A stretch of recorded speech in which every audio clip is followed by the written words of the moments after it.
beaucoup à tous, chacune, chacun, pour l'accueil chaleureux, pour vos cœurs ouverts, pas à une prédicatrice, mais à l'Esprit de Dieu, ce qu'il veut transmettre ce soir. Alors, on est dans un temps de louange, d'adoration, de réjouissance. Je propose qu'on continue avec le psaume 37. Ça va être ma prédication. Je vais prêcher à partir du psaume 37 qu'on va parcourir ensemble. Moi, je vais le lire dans ma version, la version Summer. Et puis, si vous avez une autre version, vous pouvez très bien suivre avec la vôtre pour comparer, pour trouver d'autres richesses. Ce sont des traductions. Mais les psaumes sont écrits en hébreu, puis ils ont été traduits dans les langues pour qu'on puisse, toute langue puisse comprendre la parole de Dieu. Et puis il y a des traductions, il y a des choix de mots différents, mais toujours, les traducteurs ont toujours cherché le sens premier, le sens proche du terme de la langue originale. Alors, psaume 37, c'est un psaume de David. Et il commence par une première injonction. Ne t'irrite pas contre les méchants. Ne jalouse pas ceux qui font le mal. Il est en train de nous parler d'un ton très personnel. Il ne dit pas au pluriel, là. Il est en train de nous rejoindre chacun. Et puis, il y va comme sans introduction. Il va être comme droit au but, comme on dit. Directement à la cible. Tout de suite en nous mettant en garde. Ne t'irrite pas contre les méchants. Ne jalouse pas ceux qui font le mal.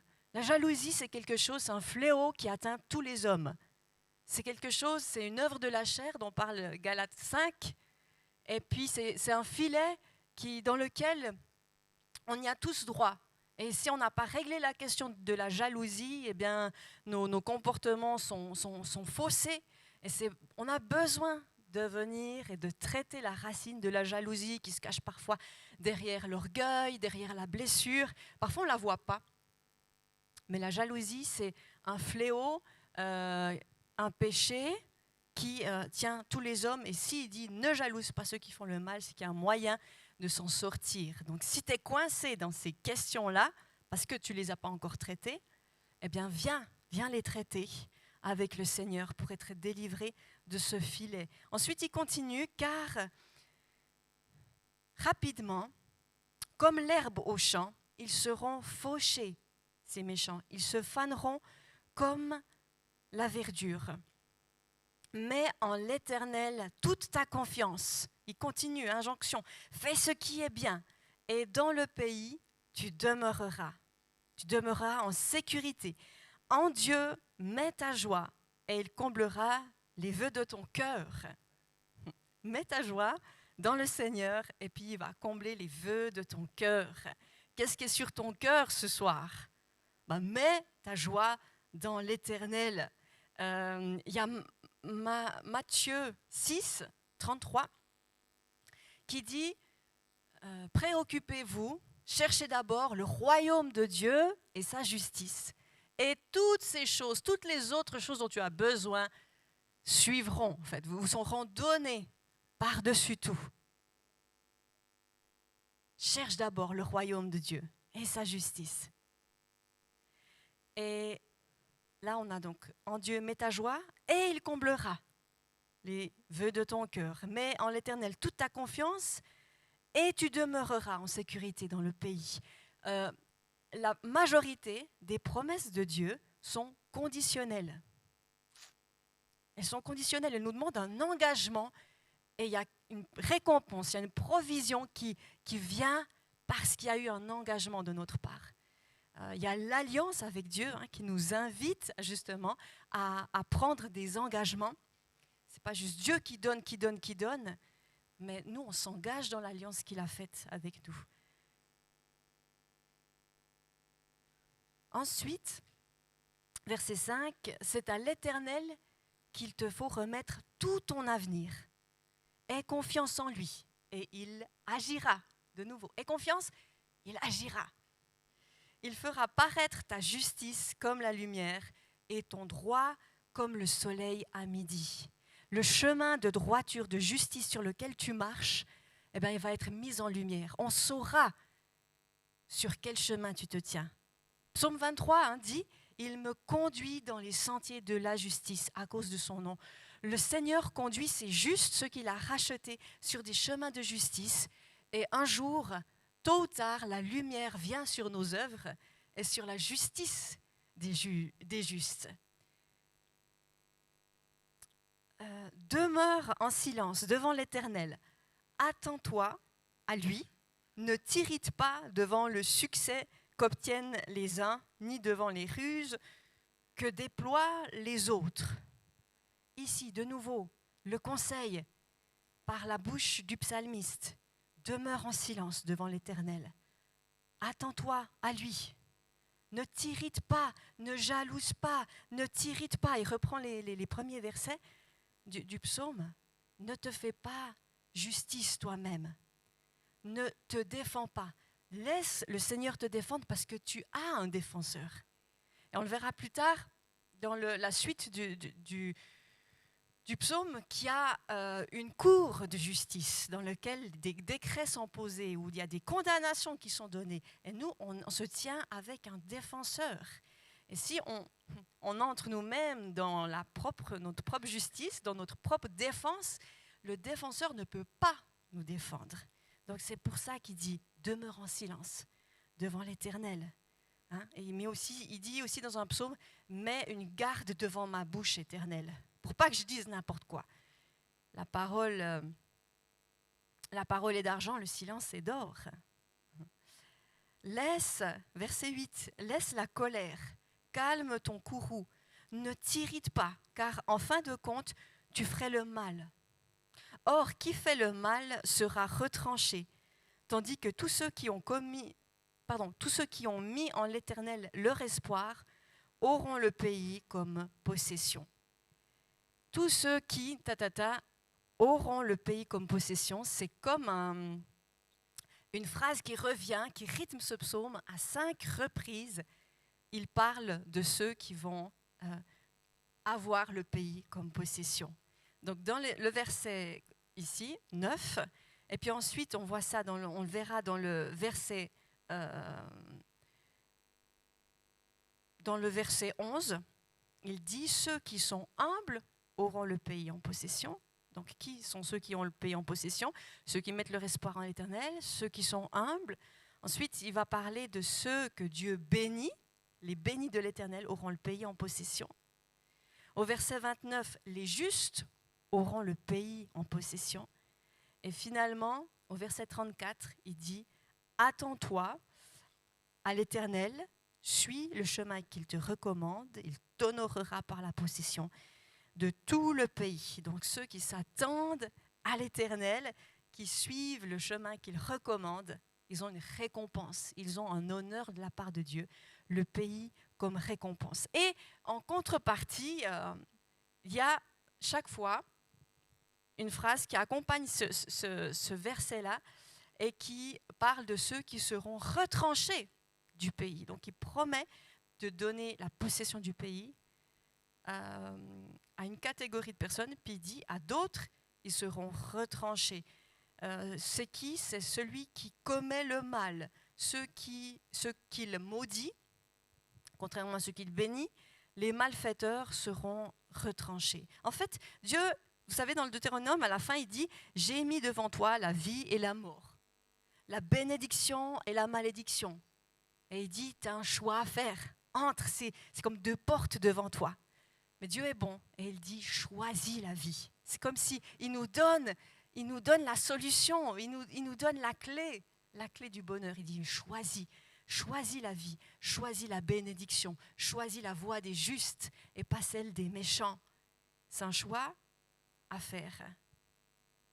Ensuite, le verset 10 dit « D'ici peu de temps, finit le méchant. Tu demanderas où il est passé, il ne sera plus. Mais ceux qui sont humbles auront le pays comme possession, c'est ce qu'on disait avant, et ils jouiront d'une paix profonde. Ils jouiront d'une paix profonde. Et Matthieu 5,5, c'est Jésus. En fait, il reprend dans les Béatitudes, dans le Sermon sur la montagne, plusieurs paroles du psaume 37, où il dit, donc Matthieu 5,5, il dit « Heureux les humbles, car Dieu leur donnera la terre en héritage. » Heureux les humbles. Il y a une promesse, c'est la terre en héritage. Verset 12, le méchant complote pour ruiner le juste. Il grince des dents contre lui. Pourtant, l'Éternel se moque de lui, car il voit venir le jour de sa perte. Voyez les méchants, ils tirent l'épée, ils bandent leur arc pour tuer le pauvre et le malheureux, et pour égorger tous les gens qui suivent la voie droite. Mais leur propre épée les transpercera, et quant à leurs arcs, ils seront brisés. Là, on a comme un crescendo de violence. Donc tout se passe bien jusqu'à présent, il nous encourage, le psalmiste, à dire « mets ta confiance en Dieu », il sait pourquoi il nous le dit. Il dit tout d'un coup, voilà, il y a une opposition qui se lève aux choses de la justice de Dieu. Et le méchant se lève et commence de comploter, il fait des complots, c'est secret, c'est plutôt silencieux, mais il se trame des choses, il commence de grincer des dents. Alors je ne sais pas si je grince des dents, je ne sais pas comment vous entendez au bout de la salle, mais si je crie, vous allez m'entendre. Donc il y a quelque chose de très sournois, de très discret comme ça, mais le méchant, il a des désirs diaboliques, des projets diaboliques contre le juste, contre celui qui se lève pour la justice. Et le méchant fait taire la vérité. Tout ce qui est de la justice de Dieu, il veut étouffer la vérité.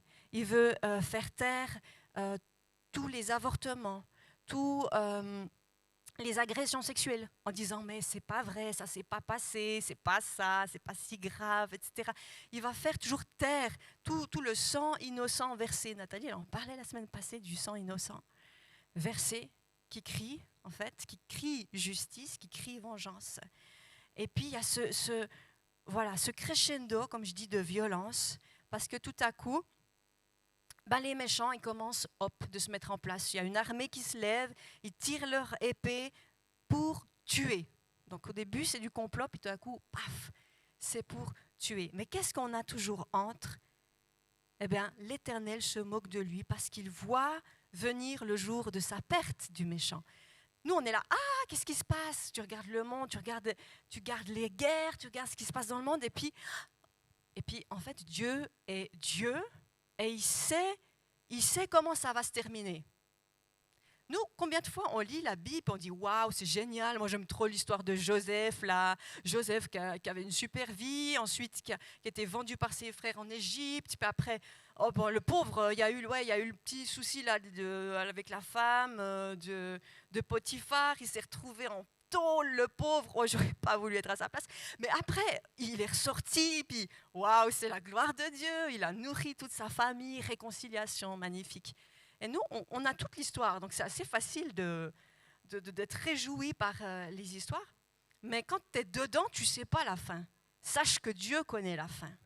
Il connaît la fin de l'histoire. Et il n'a pas perdu de vue, il reste très confiant parce qu'il se moque de Dieu. Il se moque du méchant. Dieu se moque du méchant parce qu'il voit le jour de sa perte arriver. Et puis, alors voilà, la méchanceté crescendo continue. Les méchants cherchent à égorger tous ceux qui suivent la voie droite, ça veut dire nouveau la voie de la justice. On parle beaucoup de juste et justice dans ce psaume. Et puis, c'est un petit peu comme dans Matthieu 24, parce que j'aime bien faire le lien entre l'Ancien et le Nouveau Testament, puisque c'est un livre, c'est qu'une révélation. C'est complet avec l'Ancien et le Nouveau. Donc, dans Matthieu 24, Jésus il dit « Ne vous inquiétez pas, à la fin des temps, vous allez entendre des bruits de guerre, vous allez entendre qu'il y a des tremblements de terre, vous allez entendre qu'il y a des famines, mais ça ne sera pas encore la fin. Crescendo. Puis viendront les temps de persécution, où plusieurs seront mis à mort à cause de leur foi. » Vous voyez, il reparle de cette violence et de la mort qui arrive. Et puis, il dit encore, certains seront exterminés à cause de moi. Il y a un mouvement comme ça, de violence. Et Jésus connaît la fin, il dit, mais celui qui aura tenu bon jusqu'au bout sera sauvé. Il connaît la fin. Et puis il est là pour nous encourager à ne pas lâcher l'affaire, à tenir ferme dans nos combats, dans notre foi, à rester près de lui. Parce que Jean 10 dit que le diable est venu pour voler, tuer et détruire. Alors que le berger Jésus, il est venu pour qu'on ait la vie en abondance, que ces brebis aient la vie en abondance. Et puis, il y a eu le témoignage de David tout à l'heure sur ce qui s'était passé avec ces deux jeunes et puis ça me fait tellement penser à ce verset où mais leur propre épée les transpercera et quant à leurs arcs ils seront brisés. Le diable, s'il entre dans un jeu contre nous, il signe son arrêt de mort. Moi je dis toujours ça quand je vois des gens en entretien puis qu'il faut expliquer certaines choses. Quand le diable il commence de mettre sa machine en route, il finit vaincu. Ce n'est pas une bonne idée pour lui de venir nous combattre, en fait. C'est vraiment pas une bonne idée parce qu'il perd, il se fait ramasser à son propre jeu. Et c'est ce qui se passe. Cette épée va se retourner contre eux. Verset 16. Le peu que possède celui qui est juste vaut mieux qu'un trésor aux mains du méchant. La Bible Chouraki, elle dit « Le peu que possède un juste a plus de valeur que le beaucoup que possède un méchant. » Tu vois, le peu, le beaucoup. Et là, attention aux bénéfices secondaires. C'est quoi les bénéfices secondaires? C'est profiter d'une situation qui n'est pas avantageuse pour nous parce qu'on peut en tirer quelques avantages. Par exemple, on pourrait... il nous dit, ne jalouse pas ceux qui font le mal, parce que tu pourrais tout d'un coup peut-être commencer à se dire, mais moi je n'ai pas tant que ça, puis lui qui fait des choses mal, qui ne marche pas dans les voies du Seigneur, il prospère plus, il a plus de biens, plus d'argent que moi, comment est-ce que je pourrais réussir à m'enrichir? Et puis là, on doit être très vigilant, de ne pas entrer dans des choses de compromis. Par exemple, on pourrait placer son argent dans des fonds, dans des fonds bancaires pour que notre argent puisse augmenter, mais c'est des fonds qui trafiquent, qui travaillent avec la traite humaine, etc. Ça, c'est par exemple, c'est des choses corrompues. Et Dieu, il dit, le peu que possède le juste, il a beaucoup plus de valeur que le beaucoup, qu'un trésor. Un trésor en fait pourri dans les mains du méchant. Ce qui importe, c'est le qui et pas le quoi. C'est le qui, c'est le juste ou c'est le méchant. C'est pas le peu ou le beaucoup, parce que on verra que Dieu pourvoit toujours. Donc, attention aux désirs, aux richesses en fait qui sont corrompues de ce monde. Attachons notre cœur à Dieu. Les méchants, 17, verront leur pouvoir brisé, mais l'Éternel reste le soutien des justes. Il garde la vie des gens sans reproche, c'est-à-dire intègre le mot, et leur héritage demeure à jamais. Pour eux, pas de honte au temps du malheur. Et dans la famine, ils n'auront pas faim. Jésus a dit, il y aura des temps de famine. Mais il a promis, pour les justes, qu'il va pourvoir. Parce que Dieu est le Père des justes. Il a des fils et des filles qui s'appellent les justes, les justifiés, ceux qui l'ont reçu par la grâce de Dieu. Et il y a une provision. Il y a une provision dans les temps compliqués. Il y a une provision du Père qui est libérée miraculeusement sur le juste. Les méchants périssent et les ennemis de l'Éternel sont comme les fleurs des prés. Ils disparaîtront. Comme une fumée, ils s'évanouiront. Ça, c'est un verset qui est aussi repris dans le verset 2 et le verset 35, lié aux méchants qui périssent comme l'herbe. Le méchant, verset 21, le méchant emprunte, mais il ne rend pas. Le juste a pitié et il est généreux. Le verset 26 dit un petit peu la même chose. Tout au long des jours, le juste a compassion et il prête aux autres. Que fait le juste? Il a pitié et il est généreux. Il a compassion et il prête. Ça veut dire qu'il a des moyens. Eh bien oui, il a un Père qui pourvoit abondamment. Alors que, dans le verset 21, le méchant emprunte, mais il ne rend pas. Le méchant emprunte, le juste prête et il est généreux. Vous voyez la différence? Verset 22, ceux que Dieu bénit auront le pays comme possession, mais ceux qu'il maudit seront retranchés. On en parlait tout à l'heure. Lorsque la conduite de quelqu'un lui plaît, l'Éternel lui donne d'affermir sa marche dans la vie. Quand la conduite de quelqu'un lui plaît, vous savez que votre conduite peut plaire à Dieu ou pas. Et grandir dans la faveur de Dieu. 2 Pierre 3, 18 dit « Croissez dans la grâce et dans la connaissance de notre Seigneur et Sauveur Jésus-Christ. » On peut grandir dans la faveur, dans le regard qu'il a sur nous. Aïe, ouais, c'est vrai. Parce qu'il y a une différence entre l'amour et puis prendre plaisir à. Un père peut aimer son enfant d'une manière inconditionnelle. Et puis, il peut, alors qu'il l'aime, il peut ne pas avoir plaisir à sa conduite. Il peut être attristé par les choix qu'il fait. On a chanté « Car Dieu a tant aimé le monde ». Son amour est un fait. Et puis le fait de plaire à Dieu, ça c'est une autre histoire. Alors comment est-ce qu'on grandit dans la faveur, dans la grâce, puisqu'il dit, Pierre, croissez dans la grâce, et l'apôtre Paul, dans 2 Corinthiens 5, 9, dit, notre ambition est de plaire au Seigneur. On met tous nos efforts pour plaire au Seigneur.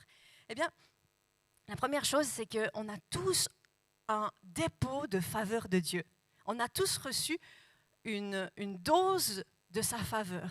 Donc, il y a une faveur de base qui est la grâce, qui est le salut. C'est ça, le salut, c'est une grâce que Dieu nous a faite. Une grâce de départ. Comment on entre dans le salut? C'est par la repentance, par l'abandon de nos péchés connus. Donc ça veut dire on traite nos dossiers, on traite nos histoires.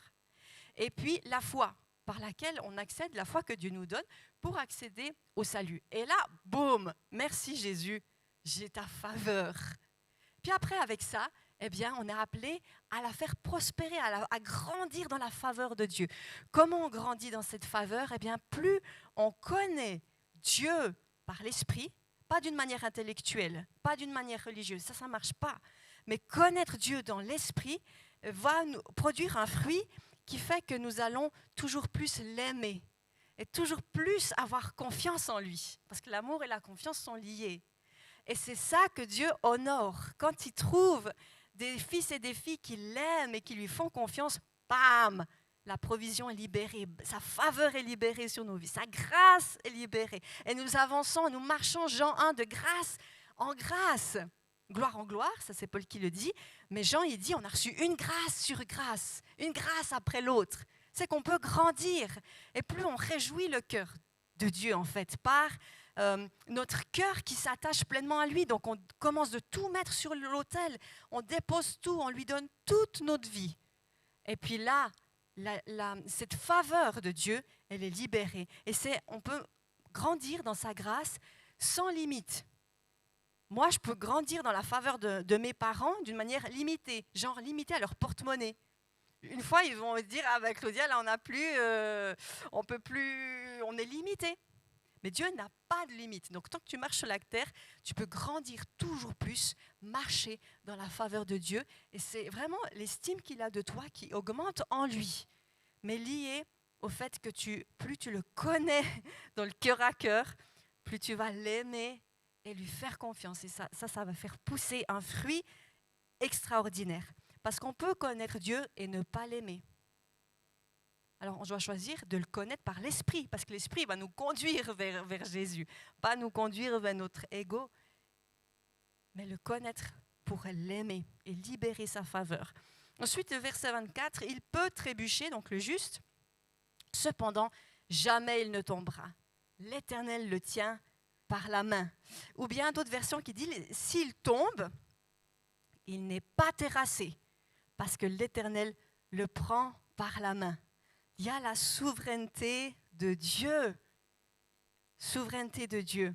Aussi au verset 33, mais ici, ça m'a fait penser à l'apôtre Paul dans 2 Corinthiens 4, au verset 8 et 9.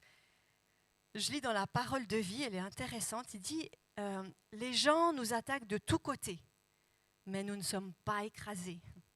Ils nous font beaucoup de difficultés, mais nous ne sommes pas abattus. Ils nous font souffrir, mais Dieu ne nous abandonne pas. Ils nous jettent par terre, mais nous ne sommes pas tués. Il y a comme une limite à ce qui se passe. Dieu, il est souverain, puis il dit, hey, jusque-là. Comme il l'a dit à Satan à propos de Job.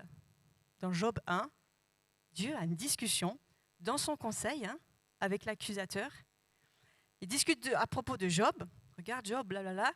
Et puis, Satan, il dit, ouais, mais il se tient bien, il se passe bien parce que tu le bénis tellement. Mais enlève-lui un peu son confort et sa richesse et tout ça. Et Dieu dit, ok, Job, ok, diable, tu peux prendre tout ça, Job, mais tu ne touches pas sa vie. Tu ne touches pas sa personne. Dieu met une limite face à ce qui peut se passer. Il est souverain. Proverbe 24, 16, 17 dit « Ne tends pas méchamment des embûches à la demeure du juste et ne dévaste pas le lieu où il repose, car 7 fois le juste tombe, il se relève. Mais les méchants sont précipités dans le malheur. » Dieu met une limite. S'il tombe, il n'est pas terrassé. Il peut trébucher, cependant jamais il ne tombera, selon les versions. On comprend le sens. Psaume 18, 17 dit aussi, mais tu tends ta main et tu me fais sortir des grandes eaux. Pourquoi on est secouru? Parce qu'il tend sa main victorieuse, sa droite victorieuse.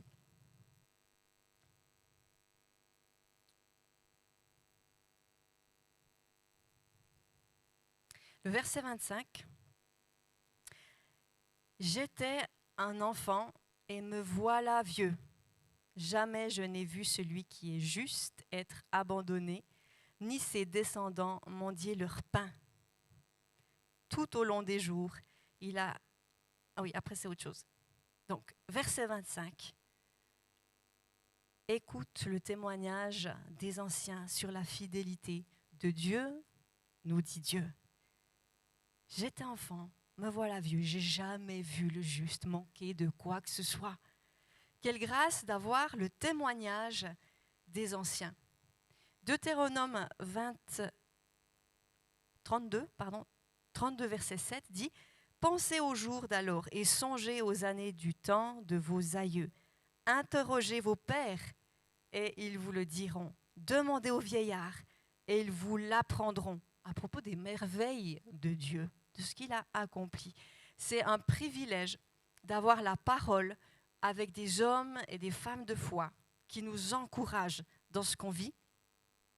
Et puis, on peut prendre tous ces personnages qui ont combattu, qui ont dû tenir ferme, et puis on peut s'identifier. On peut se dire, oh, mais les apôtres, mais ce qu'ils ont dû vivre, oh là là, puis David à un moment donné, puis Élie, et puis c'est Jacques qui dit, Élie c'était un homme comme nous.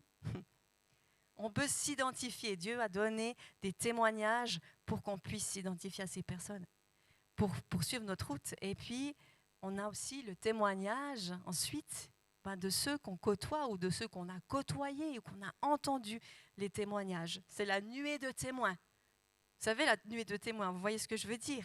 Dans Hébreu, il y a la nuée de témoins c'est une course et puis qui est là en train d'acclamer dans le ciel. Et ils sont là ce soir et ils sont là pour dire mais 2025, ne lâchez pas là, les croyants de 2025.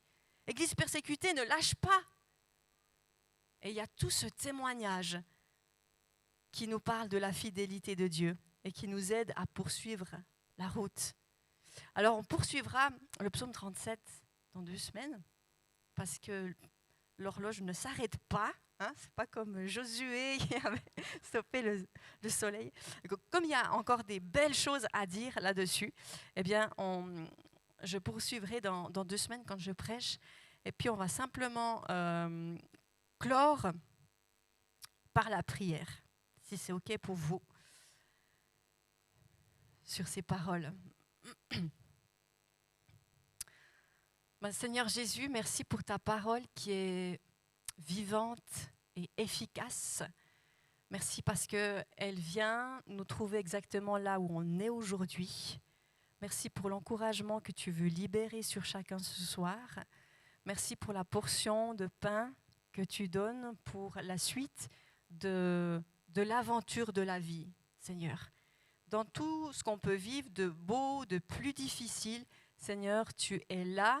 Et merci parce que tu nous mets une limite, tu nous protèges, tu ne permets pas qu'on soit tenté au-delà de nos forces.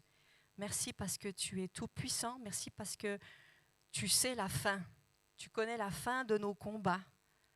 Et puis, on peut te faire confiance, Seigneur. Apprends-nous à grandir dans ta faveur. Apprends-nous à te plaire de plus en plus, Seigneur. Que tu sois réjoui de tes enfants, que tu sois fier d'eux.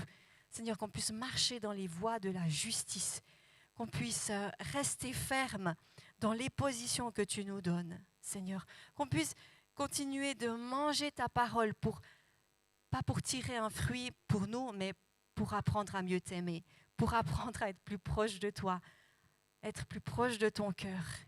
Merci pour l'intimité que tu nous offres à chacun individuellement, puis pour l'intimité dans le collectif que tu donnes à l'Église, qui est ton épouse. Merci parce que tu la prépares. Et Seigneur, continue ton œuvre en nous.